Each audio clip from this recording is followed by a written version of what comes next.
Thank you very much, Mr. Chairman, and thank you, Ranking Member. I apologize for coming in late, and I'm going to have to leave. We're in the middle of a banking hearing in another room. But I want to thank you for your leadership and all that you've done to expand access for people with disabilities. You know, before I ended up in law school, I was a special needs teacher in public schools. So that's where I started my life, and this is really important. I wanted to talk just a little bit about, we have made a lot of progress because I was in this field a very long time ago, and a lot of progress in terms of access. But I wanted to talk just a little bit today about materials. This just wanted to focus on that part, and I'm seeing people nod already on this. You know, the changes in technology have created such incredible opportunities now to expand access. But opportunities doesn't always mean that's in fact what's happening. In fact, there was a 2011 federal commission that reported that colleges were adopting technologies that are not accessible, and that this is creating additional problems. And so the question I wanted to start with, and I thought maybe you might be the right person for this, Ms. Myers, is why some colleges are failing to offer accessible materials, even though this is what the law requires. Ms. Myers? Or anyone else who wants to, but I thought Ms. Myers. Well, I think one of the difficulties is we have colleges, and this happens at Wright State, and it puts a responsibility on our technology center to be able to take what they've adopted and get it into an accessible format. But colleges, because of technology, are adopting more and more electronic textbooks. One of the problems with those textbooks is they are typically created in more of an image or graphical environment than a text environment, okay? That's not an accessible environment if you're using a screen reader or any kind of talking technology. So those then have to be turned into something that is accessible, and that's not easy to do. The publishers are not being pushed enough to make sure that what they are creating in those electronic environments is indeed accessible. Even putting on the disc or on the download, accessible version would make things a whole lot easier for the students. It's really hard for them when they purchase that, they download it, and they can't use it. Okay, so and I think that's one of the big problems. The faculty members are also not being pushed to check out accessibility before they adopt.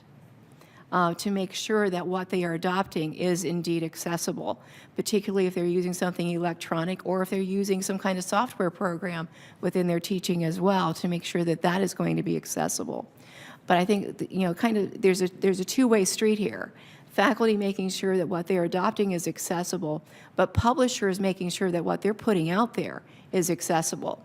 The burden of responsibility falls on it has in the past and continues, in our opinion, to fall on the university to make sure that the students have the materials that they need to be able to be successful in college. So that responsibility falls on us to make sure that what we're giving them is accessible, but the publishers aren't helping, and sometimes the faculty aren't either. Good. And I thought maybe I could ask, and what are the universities and the schools doing to push? But Ms. Gensel, could you add to this, please? Yes, it is a very big difficulty, especially with publishers. I know that in work that we've been doing and working with the Disability Support Service Office, working with students, it's either very long to get it, or they tell us it's not available, and it is very difficult. And we would like to see more on sort of the publisher end. Now with the technology, it's almost like all this technology is happening, but in one sector, we can't seem to get that opened up. And I know that there are certain regulations or policies, that kind of thing, especially with publishers. But I know that in Virginia, at one point, they started almost like a lending library among the universities who had accessible materials that they could then, if you belonged to this consortium, then you would have access to some of that to relieve some of the cost as well as some of the waiting time. And again, faculty do need to be very aware of this, and sometimes books or what coursework is put up in a short amount of time, which then the Disability Support Services offices are scrambling to try to get that. I know that the universities, at least at VCU, is really trying to adhere very carefully to that, and always we get things at the beginning of, and the end of the semester to alert faculty to be aware of these type of things, but it really is a difficulty. Yeah. Ms. Myers? We did some of the lending in Ohio. We established within our consortium, we're a member of the Southwest Ohio Consortium on Higher Education, and we created a lending library. One of the problems that we had is a problem we have within our own university, is we can have two economics professors who do not adopt the same books. And when you have that issue within your own university, having other schools adopting the same thing, when there are no standards created by the state saying all history teachers have to use this, or within a university, all economics have to do this, all sociology professors have to do this, which takes away their academic freedom. That's another part of the problem. We do get calls from other schools asking them if we've done a book to help them out, which we will share. We've done this for quite a while. The only problem is most of the time it's not something that we have because of that freedom that the faculty has. We do use a clearinghouse called Access Text, and we can get about 60% of our materials from them. They don't include the small publishers in that process. It's typically the large publishers. But there are also files that we cannot just hand over to a student. We have to take them. They usually are, a lot of times it's one file for the whole book, which means we have to break it up into portions that the students can use. And sometimes page numbers are missing, or there's always missing information. So we still have to do something with that file before we can hand it over. So I very much appreciate your comments on this, and they're very valuable. I think that accessible materials are critical. We already have laws about requirements, and clearly they're not being met.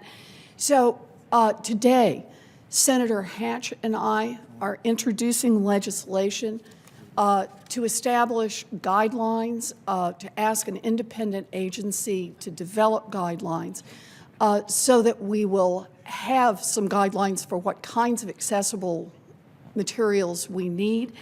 And we're hopeful that what this means is that colleges will be able to meet their legal requirements if guidelines are out there, and that we will be able to develop a market for these materials so that the publishers, as you rightly say, Ms. Myers, receive some encouragement to make sure that they have consistently available materials, and that we'll be able to do more. It's not enough to say to our students, we're trying to make college accessible, but when you get here, you're not going to be able to deal with the materials. So I just want to say this bill has strong support from the disability community, and on behalf of Senator Hatch, I wanted to come here today to hear from you about it and be able to mention it. And again, I apologize. I'm in a banking hearing, and I'm going to have to go back to that. But thank you for the work you're all doing, and thank you for all you've done. Thank you, Mr. Chairman. I appreciate it. Senator Warren.